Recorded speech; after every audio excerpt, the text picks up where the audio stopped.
నమస్తే hardware news కు స్వాగతం. ముందుగా బులెటిన్ లో హెడ్లైన్స్ చూద్దాం.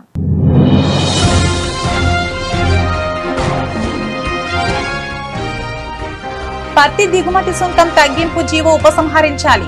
సంయుక్త కిసాన్ మోర్చా డిమాండ్.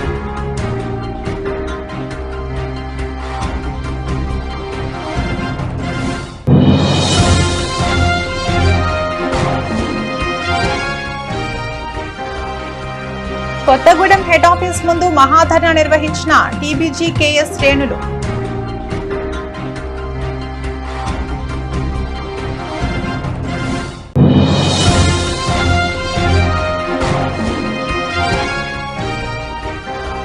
కవిత ఆశ్రమంలో ఎన్టీపీసీ సంస్థ ఏజీఎం శ్రీనివాస్ కూతురి జన్మదిన వేడుకలు. కార్యక్రమానికి ముఖ్య అతిథిగా బీజేపీ రామగుండం ఇన్ఛార్జ్ కందుల సంధ్యారాణి.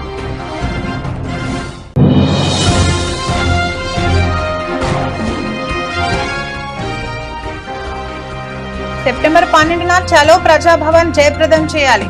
కాంట్రాక్ట్ కార్మికులకు జేఏసీ పిలుపు.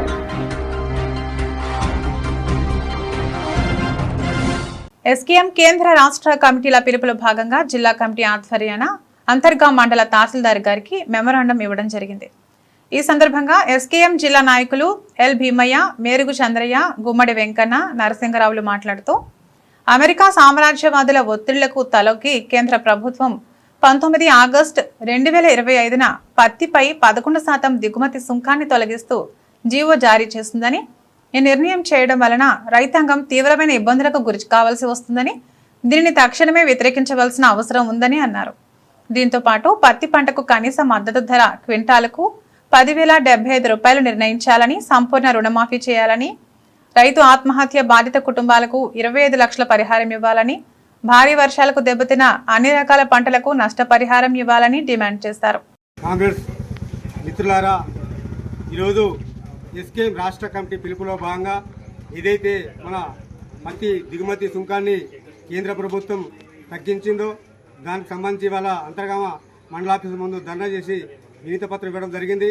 ఇవాళ కేంద్రంలో బీజేపీ సర్కార్ నరేంద్ర మోడీ ఏదైతే ఆగస్టు 15న రైతులకు సంబంధించి పశుపోషణకు అన్ని విధాలుగా రైతులను ఆదుకుంటాం, ఒక అడ్డగోడలాగా నిలబడి రైతులు అనేక విధాలుగా ఆదుకుంటామని చెప్పినటువంటి కేంద్ర ప్రభుత్వం ఇవాళ ఆగస్టు 15 దాటి 4-5 రోజులు కాకముందే ఇవాళ పత్తిపై 11% అమెరికా సామ్రాజ్యానికి తలొగ్గి ఇవాళ 11% తగ్గిస్తే ఇవాళ రైతులు చాలా నష్టపోయేటువంటి పరిస్థితి ఉంది. ఇవాళ అనేక విధాల ఇలా ఒక పక్క వర్షాలతోటి పంట నష్టం జరుగుతుంది, పెట్టుబడి ఎక్కువ పెట్టి దిగుబడి తక్కువ వచ్చి గిట్టుబాటు ధర లేకపోతే రైతులు ఇలా ఆత్మహత్య చేసుకునేటువంటి పరిస్థితి ఉంది. కాబట్టి వెంటనే ఈ యొక్క 11% దిగుమతి ఏందో దాన్ని రద్దు చేసి ఉపసంహరించుకోవాలని డిమాండ్ చేస్తూ, అదేవిధంగా ఇలా ముఖ్యంగా యూరియా కొరత కూడా చాలా ఇబ్బందిగా ఉంది. ఆ యూరియా కూడా సంయుక్త కిసాన్ మోర్చా ఆధ్వర్యంలో తహసీల్దార్ కార్యాలయం ముందు ధర్నా చేసి తహసీల్దార్ గారికి వినతి పత్రం ఇవ్వడం జరిగింది. ఆగస్టు 19, 2025 నాడు కేంద్ర ప్రభుత్వం 11% పత్తి పంటపై సుంకాన్ని తొలగించింది. దీనివల్ల రైతులు అపార నష్టం జరుగుతుంది. ఈ నష్టాన్ని పూడ్చాలని మేము సంయుక్త కిసాన్ మోర్చా తరఫున కోరుచున్నాము. అలాగే రైతులు పండించిన పంట అంతా నష్టదాయకంగా అమలు చేస్తుంది. బయట వినియోగదారులు సరుకులు విపరీతంగా రేట్లు పెరుగుతున్నాయి. దీనంతటికీ కేంద్ర ప్రభుత్వం అవలంబిస్తున్న విధానాలు అమెరికా సామ్రాజ్యవాదం చెప్పినట్లుగా నడుచుకుంటుంది. ఈ విధానంగా కేంద్రంలో ఉన్న బీజేపీ ప్రభుత్వం 19/8/2005న వ్యవసాయ రైతులను, భారతదేశ వ్యాప్తంగా ఉన్న రైతులను అనేక విధాల వ్యవసాయంలో నష్టం చేయించేటువంటి ఒక జీవోను తీసుకొచ్చింది. ఆ జీవో ఇతర దేశాల నుంచి ఏదైతే అమెరికా సామ్రాజ్యవానికి తలొక్కి అక్కడి నుంచి వస్తున్న పత్తికి ఏదైతే సుంకం ఉన్నదో ఆ సుంకాన్ని 11% తగ్గింపు చేసి జీవో విడుదల చేయడం జరిగింది. ఆ జీవో ద్వారా మన యావత్ భారతదేశ రైతాంగానికి చాలా నష్టం ఉన్నది. గతంలో 7,700 క్వింటాలకు నంబర్ 1 పత్తికి 8,000 ఉన్నటువంటిది ఇప్పుడు 6,000 కూడా పడిపోయే అవకాశం ఉంది. అసలే రైతులు వరదల వల్ల, అతి భారీ వృష్టి వల్ల నష్టపోయిన రైతులు అనేక ఆత్మహత్యలు చేసుకున్న వేల సంఖ్యలో ఉన్న దేశవ్యాప్తంగా. కాబట్టి ఈ యొక్క జీవోను వెంటనే ఉపసంహరించుకోవాలి కేంద్ర ప్రభుత్వం అని చెప్పి సంయుక్త కిసాన్ మోర్చా ఎస్కేఎం కేంద్ర రాష్ట్ర ప్రభుత్వాలు పిలుపునిచ్చాయి. అందులో భాగంగానే ఈరోజు 2 తెలుగు రాష్ట్రాలలో కూడా అన్ని మండల కేంద్రాల్లో తహసీల్దార్కి మేరల ద్వారా తెలియజేయడం జరిగింది. ఇది అమలు దీని జీవోను రద్దు చేసేంత వరకు కూడా ఈ యొక్క అన్ని ప్రతిపక్ష పార్టీలన్నీ కూడా ఏకమై, అన్ని రైతు సంఘాలు కూడా ఏకమై పోరాటం చేయాలని, దీన్ని పెద్ద ఎత్తున జిల్లా వ్యాప్తంగా అవసరమైతే రాష్ట్ర వ్యాప్తంగా కూడా పెద్ద ఎత్తున దీనికి ఉద్యమాలు చేసి ఈ యొక్క జీవోను రద్దుకై మనందరం పోరాడవలసిన అవసరం ఉన్నది. అదేవిధంగా ఈ రైతు పండించిన పంటకు కూడా సీటు అంటే దాదాపు స్వామినాథన్ కమిషన్ సిఫారసుల ప్రకారము ఒక పత్తి క్వింటాలకు 10,075 రూపాయలు కూడా ఇవ్వాలని ఉన్నది. కాబట్టి ఆ విధంగా కూడా కేంద్ర ప్రభుత్వం అమలు చేయాలని, అదేవిధంగా కౌలు రైతులను, వ్యవసాయ రైతులను కూడా ఉపయోగపడే విధంగా ఏదైతే సన్నకారు చిన్నకారు వ్యవసాయ కార్మికులకు కూడా ఉపయోగపడే విధంగా కూడా ఉపాధి గ్రామీణ మహాత్మా గాంధీ జాతీయ గ్రామీణ ఉపాధి పథకం ఏదైతే ఉన్నదో దాన్ని కూడా పటిష్టంగా అమలు చేసి ప్రతి ఒక్క ఉపాధి కార్మికుని కూడా 200 దినాలు చేసి దాన్ని రోజువారీ కూలి 600 చేయాలని కూడా మా యొక్క ఎస్కేఎం పిలుపునిస్తుంది. వీటన్నిటి కోసం కూడా అన్ని పార్టీలు కూడా అన్ని రైతు సంఘాలు ముందుకు రావాలని విజ్ఞప్తి చేస్తూ ముగిస్తున్నాం. ప్రియుడి మోజులో పడి భర్తను 22 ఏళ్ల కూతుర్ని హత్య చేసిన కసాయి తల్లి కూతుర్ని హత్య చేసి అడవిలో మృతదేహం పడేసి చుట్టూ క్షుద్ర పూజలు చేసినట్లు సృష్టించిన కిల్లర్ లేడీ జయశంకర్ భూపాలపల్లి జిల్లా చిట్యాల మండలం వడతల గ్రామంలో దారుణ ఘటన. భర్త పక్షవాతంతో బాధపడుతుండగా అదే గ్రామానికి చెందిన ఓ యువకుడితో వివాహేతర సంబంధం పెట్టుకున్న కవిత అనే మహిళ ఈ వివాహేతర సంబంధం గురించి తెలుస్తుందని భర్తను జూన్ 25న చంపి వ్యాధితో చనిపోయాడని నమ్మించి అంత్యక్రియలు పూర్తి చేసి వివాహేతర సంబంధం విషయం కూతురికి కూడా ఎలాగైనా తెలుస్తుందని ప్రియుడితో కలిసి వర్షిణిని కూడా కడతీర్చిన కసాయి తల్లి పెండింగ్ కార్మిక సమస్యలు పరిష్కరించాలని 35% లాభాల వాటా వెంటనే చెల్లించాలని కొత్తగూడెంలోని సింగరేణి ప్రధాన కార్యాలయం ముందు మహాధర్నా కార్యక్రమం నిర్వహించడం జరిగింది. ఈ సందర్భంగా యూనియన్ గౌరవాధ్యక్షులు కొప్పుల ఈశ్వర్, యూనియన్ అధ్యక్షులు మిర్యాల రాజిరెడ్డి మాట్లాడుతూ ఎన్నికల్లో అనేక హామీలు ఇచ్చిన గుర్తింపు ప్రాతినిధ్య సంఘాలు హామీలను మరచి యాజమాన్యానికి వత్తాసు పలుకుతూ కార్మిక సమస్యలను గాలికి వదిలేశాయి. కార్మికుల కనీస రోజువారీ సమస్యలు కూడా పరిష్కారం కావడం లేదు. కొత్త హక్కులను సాధించడం మరచి ఉన్న హక్కులను కూడా తాకట్టు పెట్టే పరిస్థితి దాపురించింది. అనంతరం డైరెక్టర్ గారికి వినతి పత్రం ఇవ్వడం జరిగింది.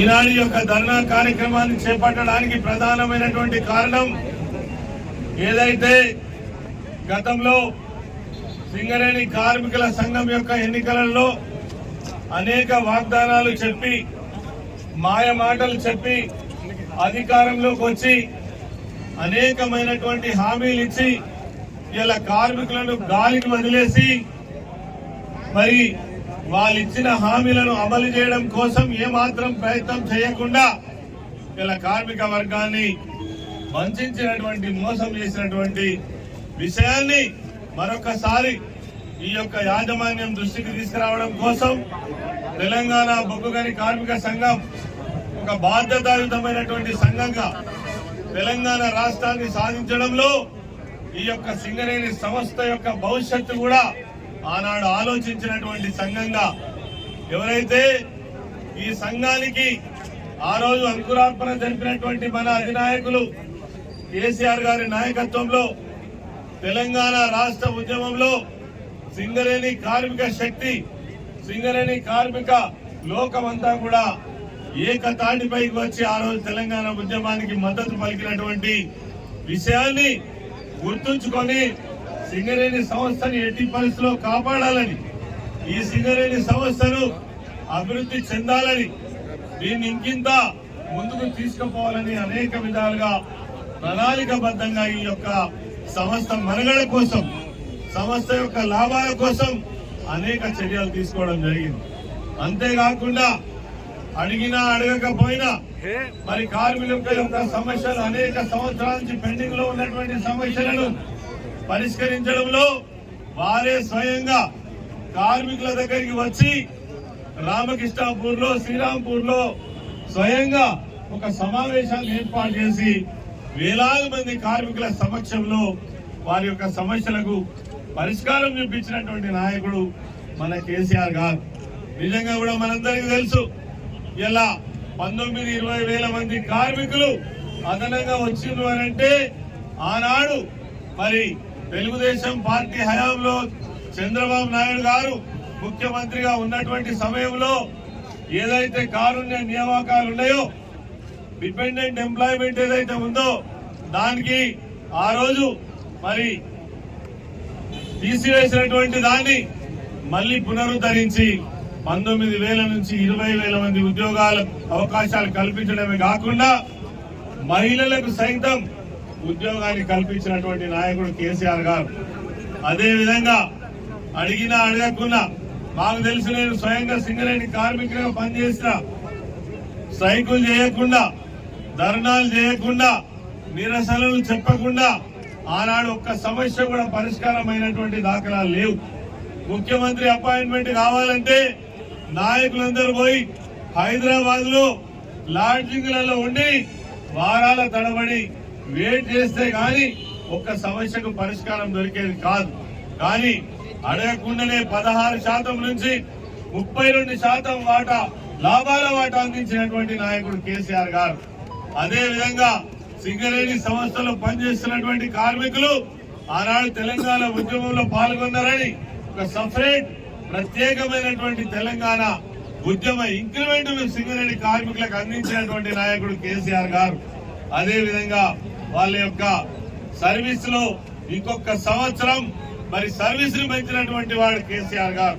మౌలికమైనటువంటి సదుపాయాలు, క్యాంటీన్ కావచ్చు, పనిచేసేటువంటి స్థలాలలో మరి నీళ్లు కావచ్చు, గాలి కావచ్చు, గతంలో ఉన్నటువంటి సమస్యలన్నిటికీ కూడా వాళ్ళు అడగక ముందే పరిష్కారం చేయాలని సంక్షేమ కార్యక్రమాలను అమలు చేసినటువంటి, వేలాది మందికి వాళ్ళు ఉన్నటువంటి స్థలంలోనే పట్టాలిచ్చి వాళ్ళు ఇల్లు కట్టుకోవడానికి అవకాశం కల్పించినటువంటి నాయకుడు కేసీఆర్ గారు.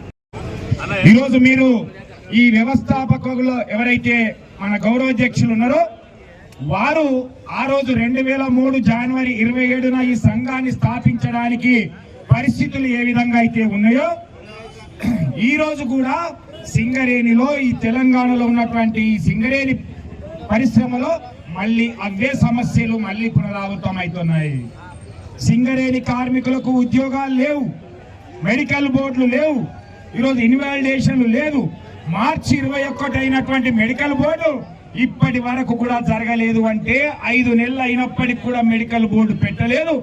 అనంగనంగా మొన్న మేము ఈశ్వరన్న, మేము ప్రజాప్రతినిధులం అందరం వెళ్ళి సిఎండి గారిని చెప్తే పెండింగ్ లో ఉన్నటువంటి 55 మందిని, 65 మందికి 55 మందిని మాత్రమే పిలిచినటువంటి హయ్యర్ సెంటర్ పోయినటువంటి వాళ్ళని పిలిచి అందులో 5గురిని మాత్రమే ఇన్వాల్వ్ చేసి 9% అనేక మంది జబ్బులతో బాధపడుతున్నటువంటి వాళ్ళని కూడా ఇన్వాలిడేట్ చేయకుండా ఓపెన్ కాస్ట్ లో పనిచేసేటువంటి ఫిట్టర్, ఎలక్ట్రీషియన్లు కూడా సర్ఫేస్ జనరల్ మజ్దూర్గా ఇవ్వడం అయితేంది, సీనియర్ మైనింగ్ సర్దార్లని జనరల్ మజ్దూర్లుగా ఇచ్చి వాళ్ళ ఆత్మగౌరవాన్ని దెబ్బతీసే విధంగా చేసినటువంటి మెడికల్ బోర్డు.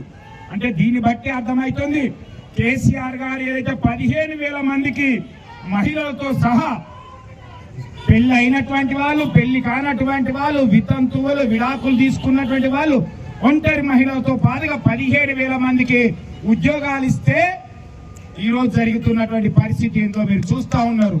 అంటే ఈ మెడికల్ బోర్డులు ఉంటాయా, పోతాయా, ఏమైతాయి అనేటువంటి ఆలోచనతో ఉన్నటువంటి సందర్భంలో అందరం కూడా దీనికి ప్రతి నెల మెడికల్ బోర్డు పెట్టాలి.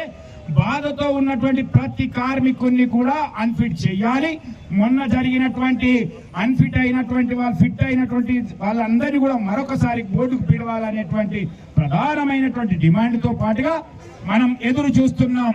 దసరా ఎగ్జాక్ట్లీగా 30 రోజులు మాత్రమే ఉన్నది. ఈ దసరాకు ఇంత దగ్గరికి వచ్చినప్పటికి కూడా లాభాలను యాజమాన్యం ప్రకటించలే.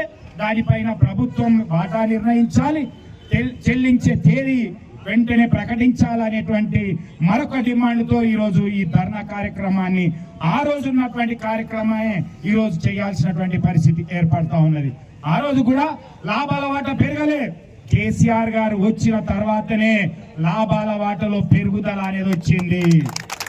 మొన్న ఏదో పెరిగినట్టుగా చేసిండు, కానీ సగానికి సగం 16.9% ఇచ్చి మిగతాదంతా కూడా 33% కాదు, అలా సగం శాతమే చెల్లించినటువంటి దాంట్లో ఈరోజు వాస్తవ లాభాలను ప్రకటించాలి, వాస్తవ లాభాలను చెల్లించాలి, 35% లాభాలను చెల్లించాలి, అది వెంటనే చెల్లించాలి, దసరాకు 10 రోజుల ముందు చెల్లించాలి అనేటువంటి డిమాండ్తో ఈరోజు ముందుకెళ్తా ఉన్నాం.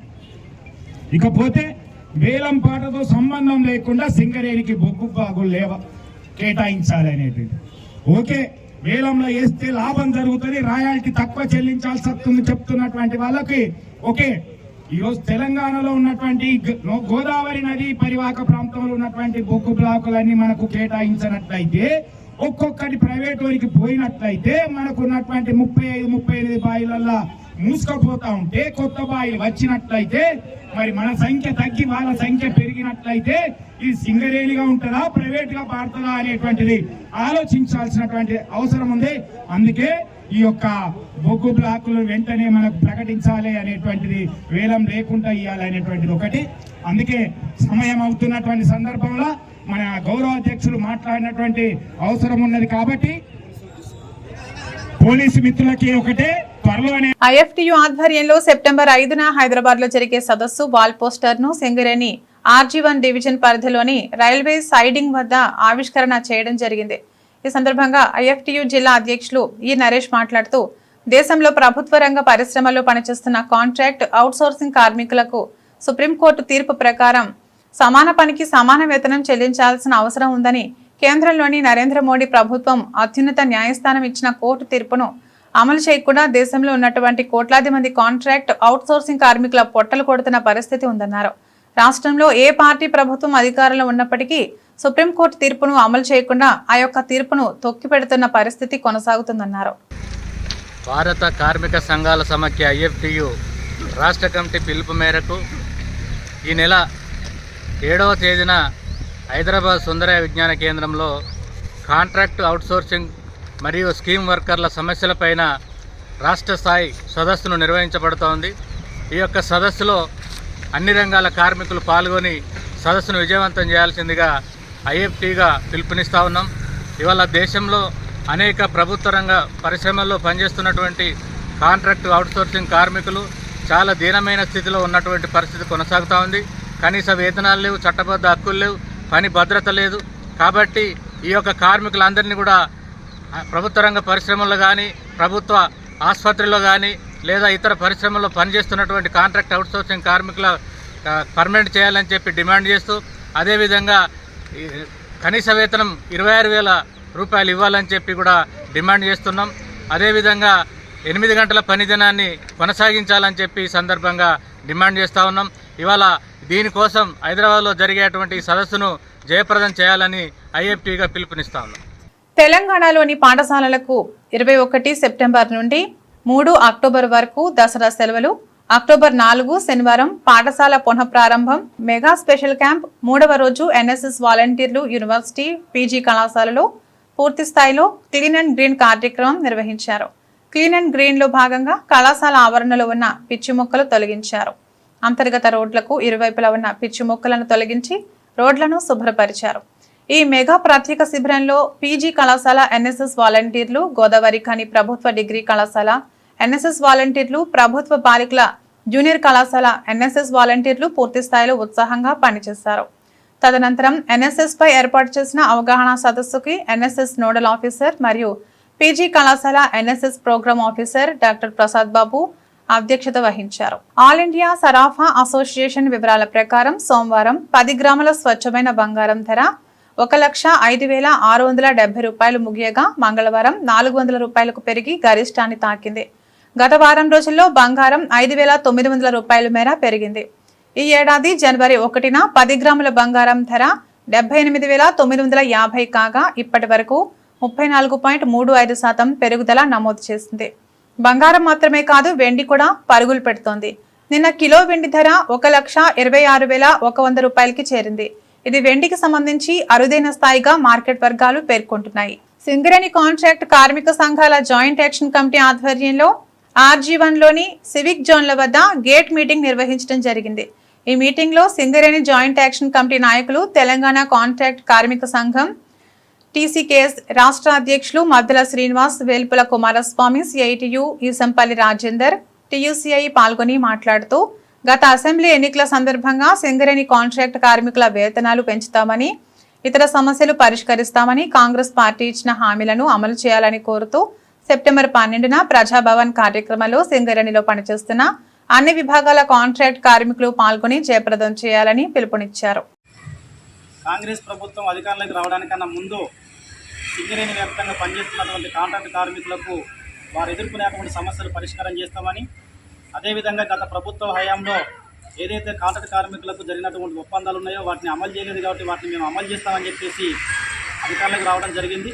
అధికారంలోకి వచ్చిన తర్వాత సుమారు సంవత్సరాల కాలం గడిచిపోయినప్పటికీ కూడా ఇప్పటి వరకు కాంట్రాక్ట్ కార్మికుల సమస్యల గురించి పట్టించుకున్నటువంటి పరిస్థితుల్లో ఈ కాంగ్రెస్ ప్రభుత్వం లేదు.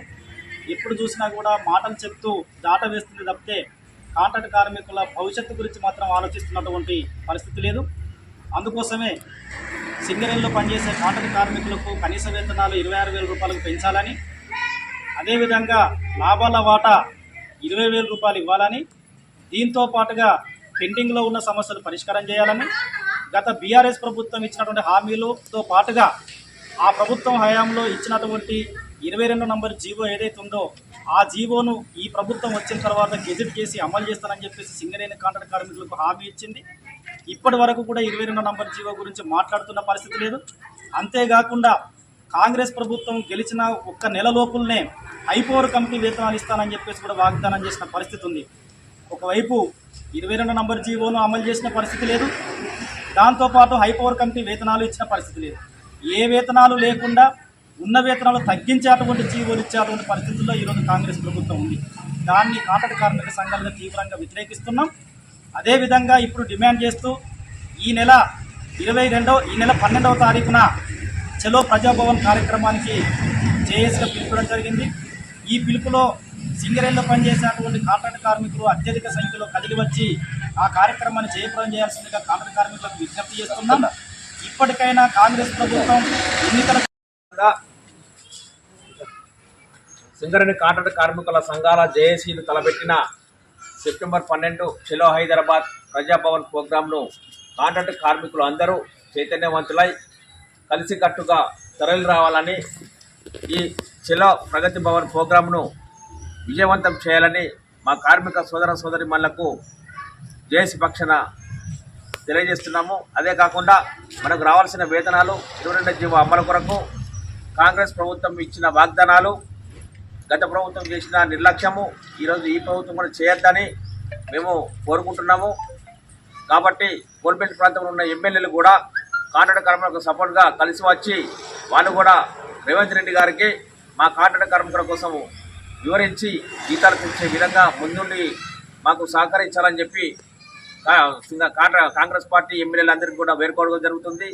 అదే కాకుండా మా జేఏసీ సభ్యులందరికీ ఈ సహకారం కూడా కాంట్రాక్ట్ కార్మికులకు నిరంతరం ఉంటుంది. అదే కలిసి వచ్చే సంఘాలు కూడా ఈరోజు కలిసి రాని సంఘాలు ఖచ్చితంగా కలిసి రావాలి. కలిసి రాకపోతే వారికి కాంట్రాక్ట్ కార్మికులే తగిన బుద్ధి చెప్తారని చెప్పి ఈరోజు మేము తెలియజేస్తున్నాం.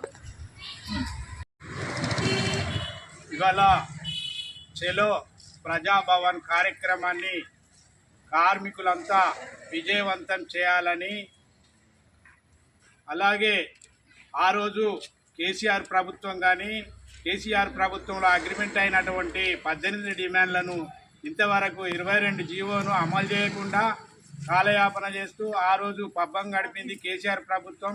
ఇవాళ రేవంత్ రెడ్డి ప్రభుత్వం వచ్చినాక 16-17 నెలలు అయినా కూడా వాళ్ళు వాగ్దానాలు మన కోల్ బెల్ట్ ఏరియాలో మొత్తం కాంగ్రెస్ ఎమ్మెల్యేనే గెలిపించినాం. కాబట్టి కాంగ్రెస్ ఎమ్మెల్యేలు ఒక మక్కన్ సింగ్ తప్ప ఏ ఒక్క ఎమ్మెల్యే కూడా మన గోడును వింటలేరు, మాట్లాడతలేరు. వాళ్లకు వినతి పత్రాలు ఇస్తే వాళ్ళు పక్క చెత్త కుండలో పారేస్తాను.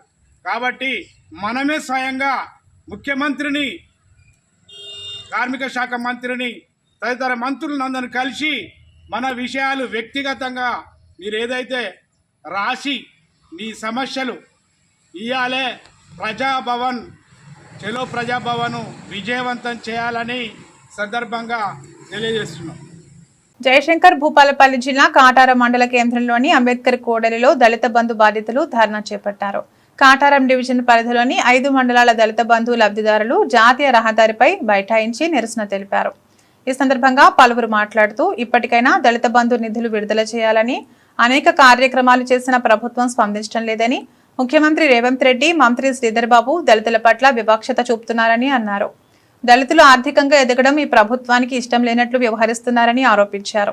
9 నెలలుగా అంచెలంచెలుగా దళిత బంధు నిధుల కోసం కలెక్టరేట్ కానీ రాష్ట్రోకులు కానీ ఎన్ని చేసినా ఈ ప్రభుత్వానికి నిమ్మకు నీరెత్తలే కాబట్టి అదేవిధంగా రాబోయే రోజులలో ఇంకా కొంత ఉచితం చేస్తామని తెలుపుకుంటూ, అదేవిధంగా ఈ మంత్రి ప్రాంతాన్ని 50 సంవత్సరాలుగా మంత్రి పరిపాలించిన శ్రీధర్ బాబు గారు ఇకనైనా దళితుల మీద వివక్ష కాకుండా అన్ని రకాల సహకరించాలని కోరుతున్నాం. ఎందుకంటే ఈ మంత్రి కాన్స్టిట్యూన్సీని పరిపాలించిన నాయకులు మీ అయ్యకాడికి మొదలు పెడితే ఇప్పటిదాకా మీరు పరిపాలించారు కాబట్టి ఈ దళితులకు ఎక్కడ ఉన్న గొంగడి గక్కని తీసుకొచ్చింది. కానీ ఈ దళితుల మీద ప్రేమ కొద్దీ మీరు అభివృద్ధికి ఎన్నడూ కూడా ఈ దళితులకు సహకరించలేదు, ఈ దళితులను ఆదరించలేదు. ఈ దళితులకు ఏం చేసిన చరిత్ర కూడా ఈ మంత్రి ప్రాంతంలో లేదు. అందుకోసమే దళితులంతా రేపు రాబోయే రోజులలో ఏకం చేసి దళితులంతా కూడగట్టి అదేవిధంగా మీరు ఇంకొక విషయం, ఎన్నికల మేనిఫెస్టో కమిటీ చైర్మన్గా కూడా మీరే ఉన్నారు. ఆ కమిటీ చైర్మన్ ప్రకటించినప్పుడు సేవేళ్ళ అంబేద్కర్ అభయస్థం కూడా అమలు చేస్తామని సేవల్లో ప్రకటించిండ్రు. అందుకోసం ఆ ప్రకటన కనుక చేయకపోతే దళితుల ద్రోహిగా మేము పరిగణించవలసి వస్తుంది. ఎందుకంటే మధురలో ఉప ముఖ్యమంత్రి వర్యులైన బట్టి విక్రమార్కు సాధ్యమైన పని నీకొక రాష్ట్ర ఐటీ శాఖ మంత్రి మరి నీకెట్లా సాధ్యం కాదు. ఈ సభాముఖంగా నువ్వు రేపు దళితులకు సమాధానం చెప్పుకోవాల్సి వస్తుందని కోరుకుంటూ ఈ అవకాశం దళితులకు దళిత బంధు నిధులు ఇచ్చి ఆర్థికంగా అక్షరం పరంగా అధికారికంగా అన్ని రకాలు ఆదుకోవడం కాదా అంటే మీరు అనుకునే సస్యశ్యామలంలో మా యొక్క దళితుల అభివృద్ధి ఇప్పటికీ లేదా అని చెప్పి అడుగుతా ఉన్నాం. చాలా వేదికల్లో మా యొక్క కాంగ్రెస్ పార్టీ నేను అనగా ఈ యొక్క మంత్రిని అభివృద్ధికి కట్టుబడి ఉంటా అని చెప్పని మీరు అంటూ ఉన్నారు కదా. మరి మీరు అట్లా అన్నప్పుడు మరి ఈ నియోజకవర్గంలో ఉన్నటువంటి 1000 మంది కుటుంబాలకు ఎందుకు నిధులు ఇవ్వలేకపోతున్నారు? ఆ 1000 మంది కుటుంబాల యొక్క అభివృద్ధికి మీరు ఎందుకు తోడ్పడలేకపోతున్నారు అని చెప్పని అంటా ఉన్నాం. మీరు ఒక సందర్భంలో గతంలో మాట్లాడినారు, ఇది ఒక వేద భూమి అక్షర భూమి అని చెప్పన్నారు కదా. మరి ఈ వేద భూమిని అక్షర భూమిని ఈ యొక్క మంత్రపురిని మారుమూల ప్రాంతంగా చేసింది ఎవరు? మీరు కాదా? ఈ మంత్రపురిని వేద భూమిని మారుమూల ప్రాంతంగా చేసింది మీరు కాదా అని చెప్పని ఈ సందర్భంగా డిమాండ్ చేస్తా ఉన్నాం. అంటే ఈ యొక్క ప్రాంతంలో ఉన్నత పదవులు అనుభవించరు కానీ ఉన్నత పదవులు ఎన్నో వచ్చినాయి కానీ ఉప్పురాయంత పని కూడా ఈ యొక్క వనగాన్య వర్గాలకు మీరు చేయలేదని చెప్పని స్పష్టంగా తెలియజేస్తా ఉన్నాం. మీరు అన్నట్టుగానే వేదికల మీద మేము ఈ యొక్క ప్రాంతాన్ని సస్యశ్యామలం చేస్తాం, ఈ యొక్క ప్రాంతాన్ని అభివృద్ధి చేస్తామనే మాట కనుక కట్టుకున్నట్లయితే మీకు కనుక దమ్ముంటే తప్పకుండా ఈ ఎన్నికల ఎలక్షన్ కోడ్ పడక ముందే దళితులకు సంబంధించిన అంశం పట్ల, దళిత బంధు పట్ల లేదా అంబేద్కర్ అభ్యర్థం పట్ల ఒక స్పష్టమైన వైఖరి తెలియజేస్తూ మీరు దాన్ని పూర్తి చేయాలని కోరుతా ఉన్నాం. మీరు అట్లా చేస్తే మీకు నిజంగానే దళితుల పట్ల ప్రేమ ఉన్నట్లు ఈ సమాజానికి కనబడుతూ ఉంటుంది. కానీ అదే కొంగ జపం చేసినట్టు థియేటి పుల్లడు మాటలు చెప్తూ భుజాల మీద జైలేస్తూ కనబడుతూ ఉన్నది. కాబట్టి మీకు కుట్రల్ని పసిగట్టే రోజులు కనబడుతూ ఉన్నది. ఇప్పటికైనా ఈ వర్గాల పట్ల మీరు ఆలోచించకపోతే రాబోయే రోజుల్లో ఎస్సీ ఎస్టీ బీసీ మైనారిటీ వర్గాల అందరం కలిసి రాబోయే రోజుల్లో మిమ్మల్ని తప్పకుండా ఎక్కడ శిక్షించాలో ఎక్కడ ఏది చేయాలో అక్కడ చేస్తామని తెలియజేసుకున్నాం. అదే మాదిరిగా ఈ ప్రభుత్వం విడుదల చేయని కారణంగా మరి దళిత బంధు లబ్ధిదారులందరూ 5 మండలాల నుంచి ఏకధాటిగా వచ్చి మరి ధర్నా కార్యక్రమం విజయవంతం చేస్తున్నటువంటి మా దళిత బంధు మిత్రులందరికీ ప్రత్యేకంగా జై భీములు. మరి మేము ఇప్పటికీ అనేకమైనటువంటి నిరసన కార్యక్రమాలు చేసినా ప్రభుత్వము నిమ్మకు నీరెత్తినట్టు మరి చలనం లేదు. మరి ప్రభుత్వానికి మేము ఈ ధర్నా ద్వారా మేము డిమాండ్ చేయదలుచుకున్నది ఏంటని చెప్పాలంటే మరి ప్రభుత్వము మరి అక్కడ హుజరాబాద్లో ఇస్తుంది దళిత బంధు నిధులు, అక్కడ మధురలో ఇస్తుంది, అక్కడ చింతకాయలో ఇస్తుంది. కానీ ఇక్కడ మరి మంత్రిలోకి వచ్చే వరకు మరి దళిత బంధు నిధులు ఎందుకు విడుదల చేయడం లేదో దీంట్లో అంతర్యం ఏమిటో అని చెప్పని ఇక్కడున్న ప్రాంతవాసులు మరి చాలా అర్థం చేసుకోవాల్సిన అవసరం ఉన్నది. మరి మనము ఏం తక్కువ ఉన్నది ఇక్కడ మంత్రిలో మన నాయకత్వము, మరి ఢిల్లీలో శాసించే నాయకత్వం. ఇవాళ కర్ణాటకలో పోయి మేనిఫెస్టో రాస్తాడు, అక్కడ ప్రభుత్వం వస్తుంది. ఇక్కడ తెలంగాణ మేనిఫెస్టో రాస్తాడు, ఇక్కడ ప్రభుత్వం వస్తుంది. దళిత బంధు నిధులు రావా? ఆయన మా మీద వివక్ష లేదు ఆయనకు అంటే ఖచ్చితంగా చెప్తున్నా. మా మీద ఎందుకు ఇంత వివక్ష? మీరు తలుచుకుంటే ఇవాళ మన రేవంత్ రెడ్డి ఇయ్యడా, ఈ కాంగ్రెస్ ప్రభుత్వం ఇయ్యడా? మీరు తలుచుకుంటే మీరే కావాలని చెప్పని ఈ దళిత బంధు నిధులకు మీరే అడ్డమని చెప్పని మేము ఈ ధర్మ ద్వారా మీకే మేము సూటిగా ప్రశ్నిస్తున్నాం. ఇప్పటికైనా మేము ఈ మంత్రి ప్రాంత ప్రజలం ఏకదాటిగా ఎస్సీ ఎస్టీ బీసీ మైనార్టీలం ఇప్పటికీ మీ అయ్యకు 3 సార్లు నీకు 5 సార్లు పట్టం కట్టినాం. ఇవాళ మిమ్మల్ని ఉన్నతమైన స్థానంలో నిలిపినాం. మేము చేసుకున్న పాపం మిమ్మల్ని ఉన్నతమైన స్థానంలో ఉంచాలి. మేమేమో శీలమైన బతుకులు మేము బతకాలా అని మిమ్మల్ని అడుగుతున్నాం. ఇప్పటికైనా మీకు చెల్లం రావాలి. ప్రభుత్వానికి మీరే ఖచ్చితంగా మంత్రి ప్రాంతం నుంచి మీరే ప్రభుత్వాన్ని నిలదీయాలి. దళిత బంధు నిధులు ఇప్పించాలని చెప్పని కూడా ప్రత్యేకంగా మేము విజ్ఞప్తి చేస్తున్నాం. ఈ ప్రాంతం నుంచి మీరే నాయకత్వం వస్తున్నాం. ఈ మంత్రి నుంచి ఇంకా కూడా మంత్రి ప్రజలు మేధావులు అనుకున్నారు. పివి నరసింహారావు తక్కువనా? ఇవాళ ఇక్కడ ఎమ్మెల్యే కలిసి ముఖ్యమంత్రి అయ్యాడు. శ్రీపాదరావు తక్కువనా? ఇక్కడ కలిసి స్పీకర్ అయ్యాడు. నువ్వే తక్కువనా? ఇక్కడ కలిసి 3 సార్లు మంత్రి అయ్యాడు. మరి మాకు ఎందుకు ఇప్పిస్తావు దళిత బంధువులు? హుజరాబాద్లో పొన్న ప్రభాకర్ ఇప్పిస్తాడు, మధురలో బట్టి విక్రమార్కి ఇప్పిస్తాడు. మరి మీరు ఎందుకు ఇప్పారు? ఇక్కడ దళిత మేము ఏం చేసినాం మీకు? చెన్నూరు పట్టణంలోని ఎమ్మెల్యే క్యాంపు కార్యాలయ సమీపంలో యూరియా కోసం రోడ్డెక్కిన రైతులు, మహిళలకు మద్దతు తెలిపిన బీఆర్ఎస్ మాజీ కౌన్సిలర్ అనిల్పై పట్టణ సీఐ దేవేందర్ రావు దుర్భాషలాడుతూ చేసుకున్న వైనం. పెద్ద ఎత్తున బీఆర్ఎస్ పోలీస్ స్టేషన్ ఎదుట బైఠాయించి సీఐకి వ్యతిరేకంగా నినాదాలు. రక్షకుల, భక్షకుల, పోలీసుల, కాంగ్రెస్ కార్యకర్తల అంటూ మంత్రి వివేక్ వెంకటస్వామి డౌన్ డౌన్ అంటూ బైఠాయించి నిరసన చేసుకున్న కౌన్సిలర్ అనిల్ కి సీఐ దేవేందర్ రావు బేషరతుగా క్షమాపణ చెప్పాలని డిమాండ్ చేశారు.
రాష్ట్రంలో పేదల సొంతింటికల నెరవేర్చేందుకు ప్రభుత్వం ఇందిరమ్మ ఇళ్ల పథకాన్ని ప్రవేశపెట్టిన విషయం తెలిసిందే.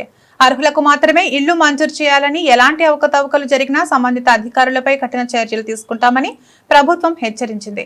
అయినా పలువురు అధికారులు ఇందిరమ్మ ఇళ్ల లబ్ధిదారుల నుండి డబ్బులు డిమాండ్ చేస్తున్నారు. మంచిర్యాల జిల్లా హాజీపూర్ మండలం కర్ణమామిడి గ్రామ పంచాయతీ కార్యదర్శి వెంకటస్వామి ఇందిరమ్మ ఇళ్ల లబ్ధిదారుల నుంచి డబ్బులు డిమాండ్ చేస్తున్నాడు. లబ్ధిదారుల నుండి 20,000 రూపాయలు లంచం డిమాండ్ చేయడంతో ఏసీబీ అధికారులు వలపని పట్టుకున్నారు. మనకు కంప్లైంట్ వచ్చింది. ఇందిరమ్మ ఇల్లు కోసము పంచాయతీ సెక్రటరీ గారు, ఆయన పేరు అక్కల వెంకటస్వామి గారు panchayat secretary, Karnamamidi village, Hajipur mandal and Mancherial district. వీరు ఫస్ట్ ఇన్స్టాల్మెంట్గా ఆమెకు రావాల్సిన కంప్లైనెంట్కి రావాల్సిన ₹1,00,000 30,000 డిమాండ్ చేశారు. ఆ 30,000 డిమాండ్కి గాను కంప్లైనెంట్ తక్కువ చేయమని రిక్వెస్ట్ చేయడంతో 20,000కి సెట్ అయింది. ఈరోజు కంప్లైనెంట్ ఇంటికి పోయి, కంప్లైనెంట్ గారు ఫోన్ చేయగానే వారి ఇంటికి పోయి పైసలు 20,000 క్యాష్ తీసుకుంటుంటే అది మేము రెడ్ హ్యాండెడ్గా పట్టుకున్నాము.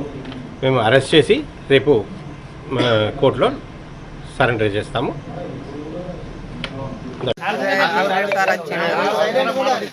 కొండపల్లిలో సార్, కొండపల్లిలో ఇందిరమ్మ ఇల్లు కట్టుతానం అయితే మాకు బేస్మెంట్ అయింది. బేస్మెంట్ అయితే పోటువాగు కొట్టరమ్మనంటే 30,000 లంచం అడిగిండు. 30,000 అడిగితే లేవు సారు, నీ కాలు మొక్తా దండం పెడతా, నా దగ్గర లేవు అని అంటే లేదు 30,000 ఇస్తేనే నేను కొడతా, లేకుంటే కొట్టానన్నాడు. అన్నాక మొన్న వచ్చిండు ఇంటికి వస్తే ఇప్పుడు కాలేదు సార్ పైసలు అని నేను అన్నాక మరి ఎప్పుడైతే అప్పుడు ఫోన్ చేయమ్మా అన్నాడు. అయితే అయినాక ఫోన్ చేసిన, ఇవాళ వచ్చిండు, వచ్చి పైసలు తీసుకున్నాడు. ఎంత తీసుకున్నాడమ్మా? 20,000కి ఓకే చేసిండు సార్. నేను మొన్న చెప్పిన సార్, మొన్న వేసి పోలను పోయి కలిస్తే అమ్మ మళ్ళీ వాళ్ళ ఆయనను ఎంత ఇవ్వమని అంటాడో అన్నీ అడుగురి, అడిగినాక మళ్ళీ వచ్చి నాకు గలువు నేను పైసలు ఇస్తాను అలా అన్నాడు. అన్నాక ఇవాళ 20,000 ఇచ్చారు. 20,000 ఇస్తే 20,000 పట్టుకొని వచ్చి సెక్యూరిటీ సార్కి ఇస్తే అది అల్ల పెట్టమన్నాడు, కవర్లో పెట్టమన్నాడు, పేపర్ల మధ్యలో పెట్టమన్నాడు. గణపతి నవరాత్రులు పురస్కరించుకుని రామగుండం పారిశ్రామిక ప్రాంతంలో పలు మండపాల వద్ద భక్తులు విశేష పూజలు నిర్వహించారు. విభిన్న రూపాలలో కొలువుదీరిన గణనాథులను చూసేందుకు భక్తులు బారులు తీరుతున్నారు.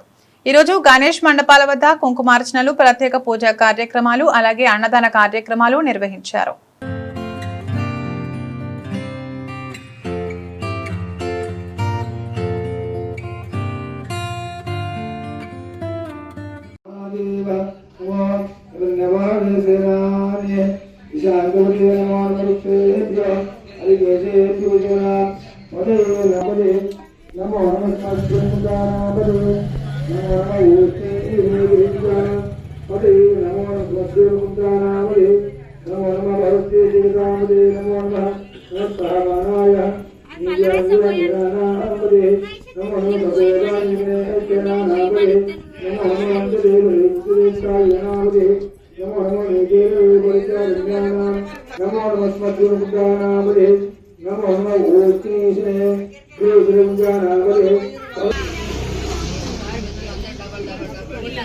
నువ్వు ఈ అడ్డం ఉండకమ్మా, ఒక పక్కకు ఉండు.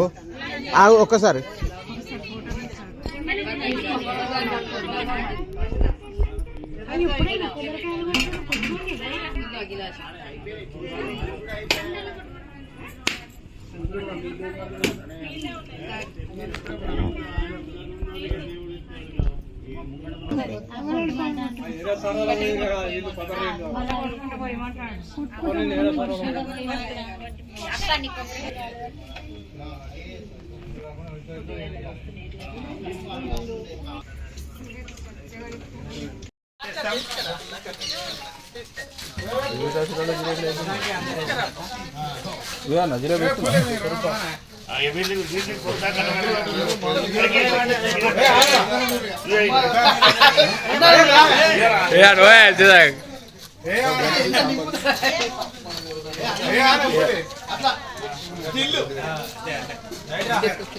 ఎన్టీపీసీ సంస్థ ఏజీఎం తడక శ్రీనివాస్, సుజనా దంపతుల కుమార్తె నక్షత్ర జన్మదిన వేడుకలు స్థానిక తబిత ఆశ్రమంలో ఘనంగా నిర్వహించడం జరిగింది.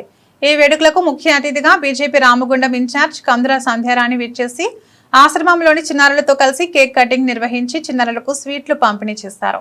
అనంతరం ఆశ్రమ చిన్నారులకు అన్నదాన కార్యక్రమం ఏర్పాటు చేసి పిల్లలతో సరదాగా గడిపారు. ఈ సందర్భంగా సంధ్యారాణి మాట్లాడుతూ మన పుట్టినరోజులను స్వప్రయోజనాలకే పరిమితం కాకుండా సమాజంలోని అనాథలు, ఆశ్రయార్థులు, ఆర్థిక ఇబ్బందులు ఎదుర్కొంటున్న పిల్లలతో పంచుకోవడం ఒక గొప్ప మానవీయ విలువ అన్నారు.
సార్ మీరు ఇంకోటి మీరు చేస్తూ ఉంటారు ఇది కాదు సార్ వాళ్ళు పట్టుకున్నారు కదా ఇది కాదు మీరు అన్న గంట మీరు ఇది వస్తూ ఉండాలి అలాగే కావాలి సార్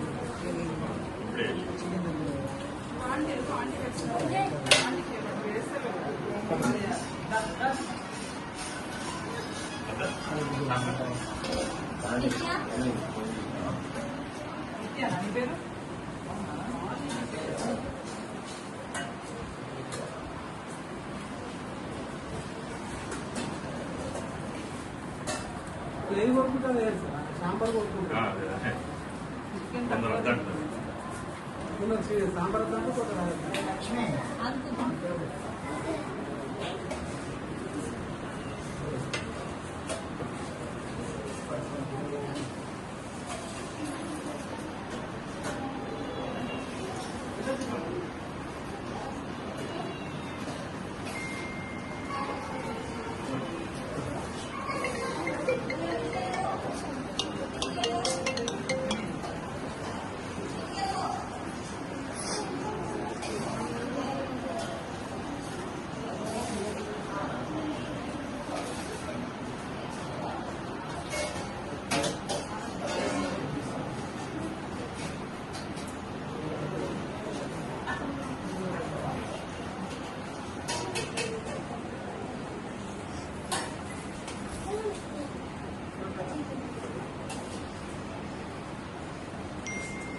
మాల సంఘం రామగుండం మున్సిపల్ కార్పొరేషన్ ఆధ్వర్యంలో జన విజ్ఞాన పరిషత్ కమ్యూనిటీ గ్రంథాలయమును గోదావరి ఖని మాతంగి కాంప్లెక్స్ నందు ప్రారంభోత్సవం చేయడం జరిగింది. Doctor B Mohan Rao, Krishnamurthy, CI doctor Dayananda, team Peddapalli జిల్లా అధ్యక్షులు బద్దం డానియల్ వీరి యొక్క చేతుల మీదుగా రిబ్బన్ కట్ చేసి గ్రంథాలయాన్ని ప్రారంభించారు. డానియల్ ప్రసంగిస్తూ గ్రంథాలను జ్ఞానానికి నిలయము, పుస్తకము మనకు నిజమైన స్నేహితు లాంటివాడు, చదువులే వ్యక్తిత్వ వికాసము, సమాజాభివృద్ధి జరుగుతుందని తెలియజేశారు. చిన్నపిల్లల నుండి పెద్దల వరకు అందరూ గ్రంథాలయంను ఉపయోగకరమని గుర్తు చేయాలనేది పేద పిల్లల చదువుకొని ప్రజలకు కావాలని తెలియజేశారు.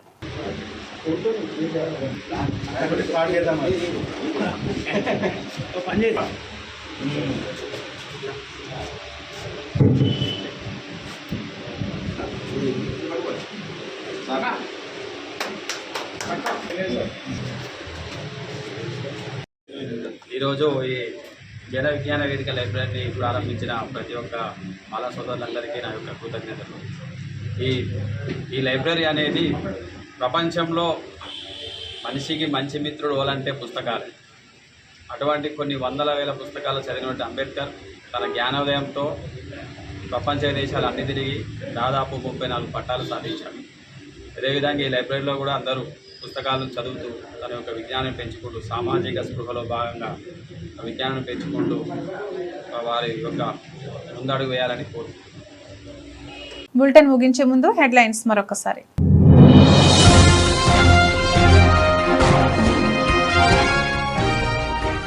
పత్తి దిగుమతి సుంకం తగ్గింపు జీవో ఉపసంహరించాలి, సంయుక్త కిసాన్ మోర్చా డిమాండ్.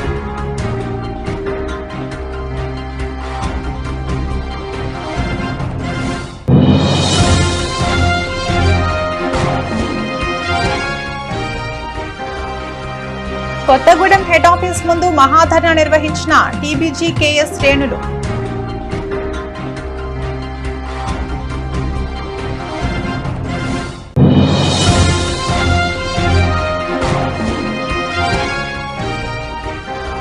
కవిత ఆశ్రమంలో ఎన్టీపీసీ సంస్థ ఏజీఎం శ్రీనివాస్ కూతురి జన్మదిన వేడుకలు. కార్యక్రమానికి ముఖ్య అతిథిగా బీజేపీ రామగుండం ఇన్ఛార్జ్ కందుల సంధ్యారాణి.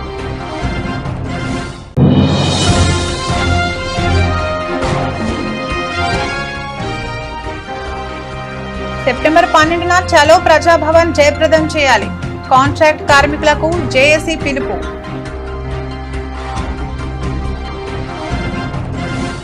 ఇవి ఇప్పటివరకున్న బులెటిన్ అప్డేట్స్. మరో బులెటిన్లో మళ్ళీ కలుద్దాం. నమస్తే.